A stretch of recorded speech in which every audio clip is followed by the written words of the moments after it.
Awesome. Hey everyone, it is Mark Fitzgerald here from the Fundamental Escape podcast, and I'm joined today by the long lost David Vanderveen.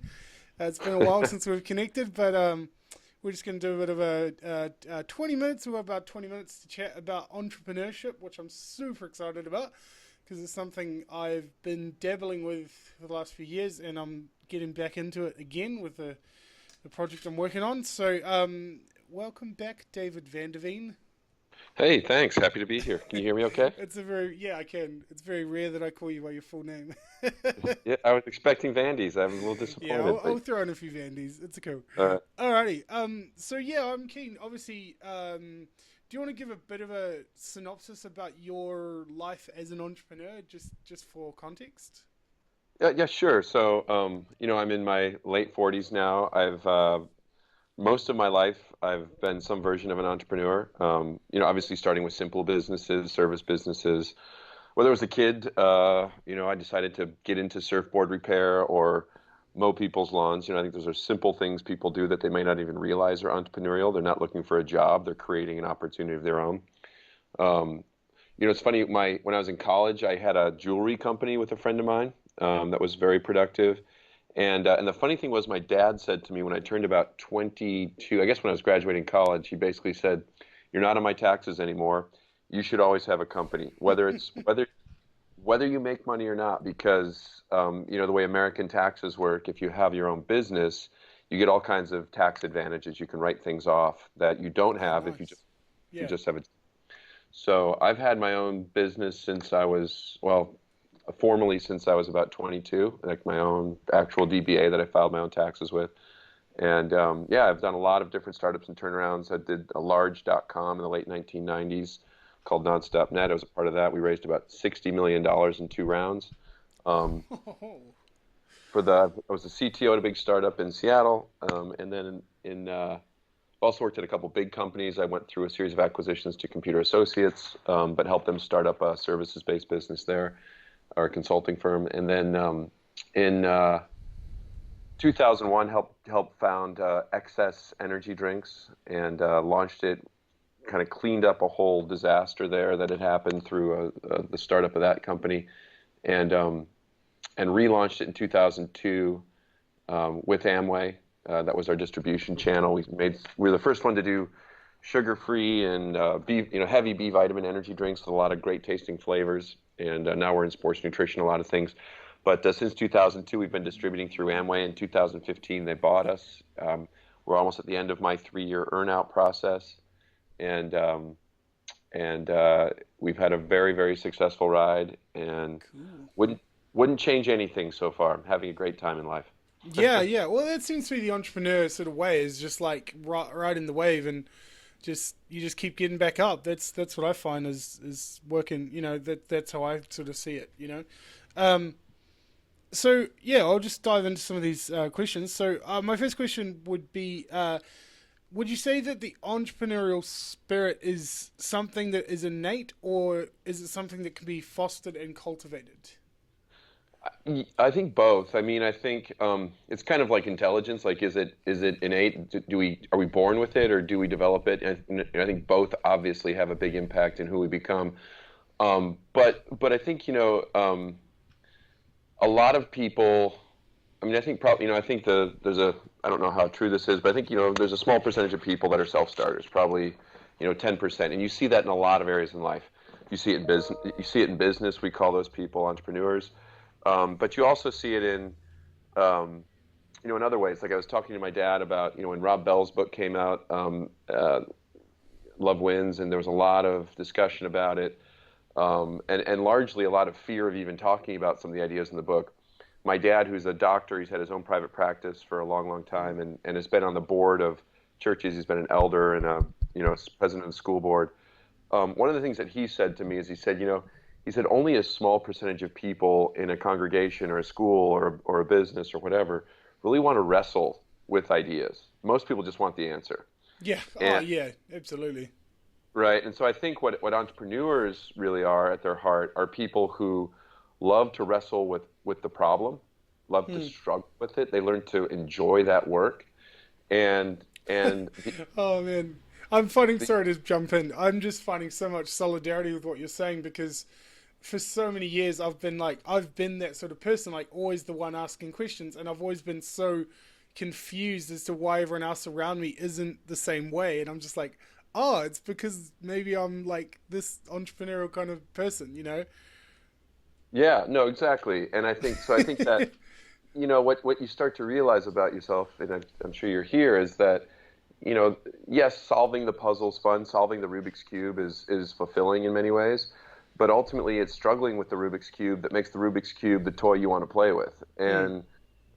And I think that's what an entrepreneur really is. And you can do it in a variety of places. Some people do it in business. Some people do it in religious organizations. Some people do it in art. There's all different ways to create unique value. But I think that's ultimately what an entrepreneur is: someone who's creating unique value in life. And I happen to be doing it in business right now, among other places. Yeah, yeah. Awesome. So, what would you say are the biggest pitfalls that people would fall into early on in their kind of entrepreneurial endeavors? Well, one, I think it starts with the expectation. I would never expect to be successful out of the gate. I'd expect that you're going to have a lot of failure, and you're going to learn a lot of things. So the first thing is, don't get too invested in whatever your original idea is. Usually the ideas change, the plan changes. That's why people are what you're investing in a startup most of the time. Because are the people resilient? Can they be creative? Can they think on their feet? Can they figure it out when whatever their plan is goes to shit? Because that'll happen. And will they will they break down and cry, or will they get up and make it happen? And that's ultimately what it's all about. The resiliency and the creativity and learning that, I think what you see in big companies and what's really frustrating to people who are creative is that, there's a lot of people who think they get paid to say no. They get paid to point out the problem. And the fact is, nobody gets paid to point out the problem unless they're pointing out a series of solutions with it. And, it's, if you get paid to sit at a desk and just, check the boxes, then maybe that's what it feels like some days. But I think if you really want to propel yourself forward, the way we all create value, ultimately the way we really get paid, where we really generate value for the enterprise we're in, is by finding solutions. I like to say, look, I need to get to point B. I'm at point A right now. I don't want to hear all the reasons you can't get to point B. I remember when I started out doing door-to-door sales, there used to be a common sort of phrase where they'd say that you're either a problem solver or a problem announcer. Exactly. Yeah. Exactly. Yeah, so that stuck with me. I do remember, I hope I'm remembering this right, but I'm pretty sure I remember asking you once a while back about this idea that I thought of, which was sort of basically the idea that there's sort of this fear around success, which I suppose is more or less the fear of the unknown. In a sense, it seems to be like the flip side of the fear of failure. It's sort of one and the same. And I was just wondering if you could talk about that idea a little bit more and how you sort of overcome that. Well, I think a lot of people are comfortable with failure, and you get used to it. Yeah, and people are, as bad as that sounds, and they're afraid of success. They're afraid of the unknown, as you said. And I think, if you look at sports teams, the last thing you want to be on is a team where failure is okay, where losing is acceptable. And what you always want to press towards is winning. And the thing you have to learn is that you have to go through a lot of little failures to get to the great victories. But you can't ever settle for them. And so, it's easier to just settle. It's easier to go along. It's easier to agree. But it will be ultimately very unfulfilling if you're trying to actually create unique value, if you're trying to do something great, if you're trying to do something that you actually give a shit about at the end of the day. And that's where I think, an entrepreneurial spirit is about those wins and finding solutions and learning that the little failures are okay. It shows you what not to do. Yeah. And learn from them. Do autopsies, do biopsies, figure it out. Yeah. And then don't again. Yeah. Yeah. Oh, you're sort of answering the next question anyway, which was basically around the idea of when you do fail, as does happen, how do you leverage your failures to the best way possible? How do you get the most out of your failures? Yeah. Well, there's a lot of people who like to just keep ignore the failure and keep going, which is a huge mistake. The way we learn is through the failure. The thing we ultimately recall generally are the colossal failures. Rob talked about this recently, where he's talking about, when you're going on a trip, if you're going on a trip and there's some huge disaster that happens, the boat sinks or you get a flat tire and, your car starts on fire or whatever it is, while it sucks at the time, that'll be the thing that when somebody says, how was your trip, or tell me about one of your best experiences traveling, we always talk about the disasters on our journey, because those are what shape and form us. I think we barely remember the successes, but the colossal failures are the ones that stick with us in our minds. And if we can learn to embrace those and love those and learn from them, it can be the most formative time in our lives. In Jim Collins' book, Good to Great, he talks about the Stockdale paradox. Jim Stockdale was an admiral he was the highest ranking officer in the Hanoi Hilton during the Vietnam War. And they asked him, Jim Collins said, well, or I forget who was interviewing him, said, who did you know was going to die in there? And he goes, easy. He goes, that was easy. The optimists. The optimists all died. The people who said, we'll get out by Christmas, or we'll get out next week, or we'll get at some arbitrary date. He said, we had to be brutally honest about the reality we were in. And he said, and we also had to believe in the end of the story that ultimately we would get out. We didn't know when. It probably wouldn't be today. But that when we did, it would be the most formative experience of our lives, and that we had to really own it. And he did remarkable things to not only get through it himself, but to help other people through it. And I think that paradox is ultimately what makes us successful, not just in business, but in life. And that resiliency, that brutal honesty and the resiliency combined, because we believe in the end of the story, in the redemptive, the redemptive act at the end, that's ultimately what makes it worth it. Yeah, absolutely. Moving towards more positive things like success, perhaps. How do you know when you have an idea worth having, and are you protective of your idea, and do you find yourself like selective about who you'd share your idea with in the early stages? Yeah, to a degree. I mean, over time you build up a network of people that you trust and will share ideas with and work through them, and you kind of gauge what part you can share and what part you can't. Most of the time the idea is much less valuable than the execution. So unless it's some patentable technology, I'm not that worried about sharing an idea, because who's really going to go execute it besides you if you're passionate about it? Yeah. Well, that's what I was thinking along the lines of what I'm working on with my friend Jacob at the moment is, I could give the concept away to someone, but they would never execute it with the same vision, because we have a very clear vision and ethos of what we're trying to create. Right. I would say vision and tenacity, right? So if you look at, that's my word. That's how I describe myself now. It's tenacious. Right. Yeah, that's I love it. Yeah. Think about the origins of something like Facebook, right? The idea of an online picture book isn't that compelling. The idea of an online college yearbook doesn't really matter. The way it was executed, even though the Winklevosses got $70 million for a baloney lawsuit, because I don't think Zuckerberg cares about $70 million, frankly. But the reason that Facebook was successful is because of that tenacious, deliberate, unyielding execution. In the face of overwhelming adversity, in the face of all the reasons it wouldn't work, they found a way it would work, and they made it work. And it wasn't pretty, it never is, but they worked their way through it, and they figured it out, and look at them today, right? Yeah, absolutely. No, I love it. I almost love the, I had a friend of mine sort of giving some feedback today on this project we're working on, and like sort of throwing objections. And I was like, part of me sort of was like, oh, bring it on. Like, give me all the objections you can, come at me sort of thing. Like, I want this idea pulled apart so that it can become the best thing possible, Sure. So it's good to do that, and then also focus on, okay, how do we do it? How do we make it work? Yeah. So don't just get stuck there, but obviously, and I think you're pushing through that. But that's the way to do it. Yeah, and basically, the philosophy we're taking right now is pretty much just treating it like it's real before it even exists, and just that's how we're kind of talking about it as well, sort of talking it into reality, I suppose. But A few closing questions. Yeah. So yeah, I'm personally like a big believer in the idea of collaboration. That's obviously what's working for me now because I'm working with the same person that I worked with on the music app, which is actually slowly working out and still it's actually in stores soon, so that's pretty cool. But so how would you say how do we foster like healthy relationships with people when we're working on projects to get the most productive results?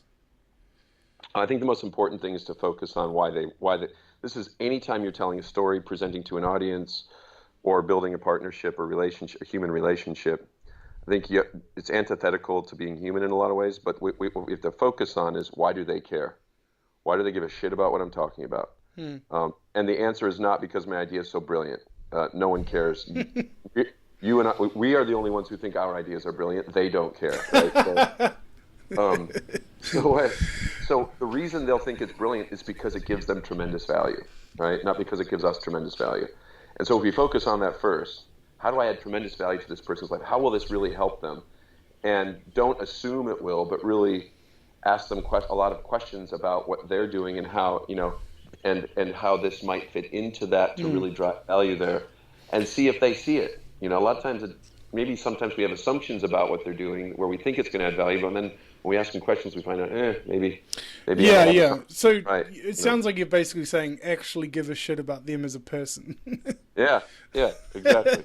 That's kind of what I'm hearing you say. Yeah, ask good questions and actually care what they say. And if you find that you can create wealth together where you're each adding value to each other that didn't exist before, that's where you have something that could potentially work. Yeah. Oh, yeah. Absolutely. So where does ego fit into the whole thing? Because it seems that you need to be almost what I would call arrogantly naive enough to believe in yourself, yet open and flexible, willing to learn. So how do we strike that balance? Yeah, I mean, the ego is typically what drives us. But we have to have I think you also have to have an equally healthy version of the id where you have to be, you really have to be focused on submitting that to, am I delivering value for this other person, this other project, the thing that I'm working with? So you have to, you have to harness the ego to serve that purpose. And that's where I think you have prima donnas who typically fail. I don't care how smart they are. Very few people want to work with an asshole. And I think, the second part is, and if you are one, like I can be one, recognize it in yourself. Yeah. Oh, I recognize it. I see it in me too. Yeah, absolutely. I was a bit of an asshole on a call earlier today, but Are there times where you have to be a bit of an asshole though? I was going to say, but I probably needed to be at that point, and didn't make everybody happy, but I think it advanced the cause to where I think it needed to go. So, I mean, you have to be really careful about that, and especially if you're good at it, and not overuse that. But I think it is important from time to time. More important is to harness it in a direction that gets you what you want and pick the battles that matter. And so I think that's the role that ego plays. Awesome. Well, my closing question is a very Vandy's tailored question. Do you have any kind of metaphors or analogies that would highlight how life works as an entrepreneur? Yeah, I think to the analogy of surfing, that's a pretty good one. You're going to say surfing. Of course. Well, look, there's energy in the universe, right? There was a singularity that created this constantly expanding universe that we're in. This energy is moving in a direction. The universe is expanding. We live on a planet in a galaxy, in a solar system that's, our planet's moving at about 70,000 miles an hour in a direction. We are literally on a spaceship. And like Pete Holmes says, we're on a planet. that's traveling really fast, right? Yeah. And we don't realize it because of our context, but that's actually true. It sounds like crazy talk, but it's actually true. And so I think, the one thing that we seem to be able to do as humans, our unique ability to create things intentionally, to deliberately add value to somebody else rather than just have symbiotic relationships. I think that makes us unique and different. And I think our opportunity is to figure out the direction of that energy and dance with it, harness it, play with it. And that's why surfing's such a good analogy, because basically storms down by you in New Zealand create waves that I get to surf in Laguna Beach that if I fight them, they could very easily drown me. But if I learn to adapt myself and fit into their rhythms and dance with them and harness that energy, it can create some of the most profoundly transformational experiences I've ever had. And I think entrepreneurship is very, very similar. You're looking for those trends, that energy that's moving in a direction. You're looking for how you can fit into it. Maybe you're looking for ways that you can create energy that redirects it, that you can tell a bigger, more compelling story that moves people to places they never thought they'd go. And that is what entrepreneurship's all about, whether it's in business or other areas of life. So, Cool. Awesome. Well, that's 20 minutes up, everyone. So I will stop the recording here.